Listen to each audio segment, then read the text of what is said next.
মই নৱগত তামুলপুৰ জিলাৰ এজন শিক্ষিত নিবনুৱা যুৱক।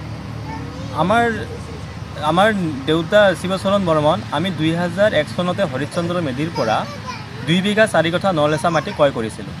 আমি ক্ৰয় কৰাৰ পিছত আমাৰ সীমাৰ ওচৰতে একঘৰ মানে বিধানচন্দ্ৰ বৰ্মনৰ নামৰ এজন মানে সীমাত ভাগি সিও 2 বিঘা 4 কঠা নলেচা মাটি হৰিশ্চন্দ্ৰ মেধিৰ পৰা ক্ৰয় কৰিছিলে। ক্ৰয় কৰাৰ পিছত টোটেল মাটি হ'ল 5 বিঘা 3 কঠা 18 লেচা মাটিৰে আমি 50-50 এটা পুখুৰী খান্দিলোঁ মাজৰ সীমাত। কিন্তু পুখুৰীটো নিৰ্ধাৰণ নকৰা কৰি আমি 2002 চনৰ পৰা আজি 2022 লাগি আমি সেনেকৈ মাছ পাতি খাই আছোঁ।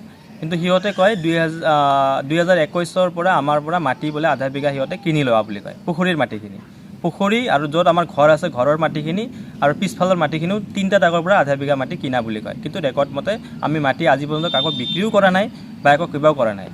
সিহঁতে মানে মিছাও মানে কিনা বুলি কৈ কিনে আমাক মানে দুখীয়া পৰিয়ালক হাৰাশাস্তি কৰি আছে। সেইটোৱে আমি BTR চৰকাৰ বা অসম চৰকাৰক আমি সেইটোৱে অনুৰোধ বা আমাৰ প্ৰশাসনক যে আমি অতি সোনকালে এটা ৰায় পাব লাগে।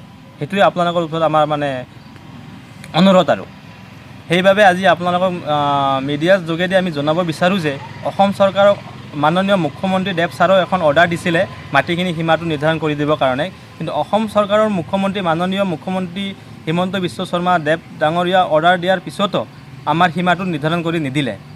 আৰু সিহঁতে যে আমাৰ পৰা মুখে মুখে মাটি কিনা বুলি কয়, আমাৰ তামোলপুৰ লাট মণ্ডলসকলে তেখেতসকলক মানে অলপমান আমি গম পোৱা মতে তেখেতক সহায় কৰা যেন লাগে আৰু সেইটো চলি আছে। কিন্তু ইমানবাৰ হাৰাশাস্তি কৰাৰ পিছতো আমি মানে আজি নিৰুপায় হৈ পৰিছোঁ। আমি নিৰুপায় হোৱাৰ বাবে আজি আমি অসম চৰকাৰৰ ওচৰত অনুৰোধ জনাইছোঁ যে অসম চৰকাৰ ডক্টৰ হিমন্ত বিশ্ব শৰ্মা ছাৰ ডাঙৰীয়া আমাক অতি সোনকালে কিবা এটা কৰি দিব লাগে আপোনালোকে। আমি এইটোৰ কাৰণে মই পঢ়া শুনা কৰি আছোঁ, কিন্তু বহুত কষ্ট কৰি বগি কিনে মই পঢ়ি আছোঁ অসম চৰকাৰ হিমন্ত মামা। কিন্তু আপুনি থকা অৱস্থাতো অসম BTR চৰকাৰ আমি আজি এই পৰিস্থিতি ক'ব লগা হৈছে। অসম চৰকাৰক আমি অতি সোনকালে কিবা এটা আপুনি প্ৰশাসনৰ জৰিয়তে বা আমাৰ DC যোগেদি আমাক কিবা এটা কৰি দিব লাগে মামা আপুনি।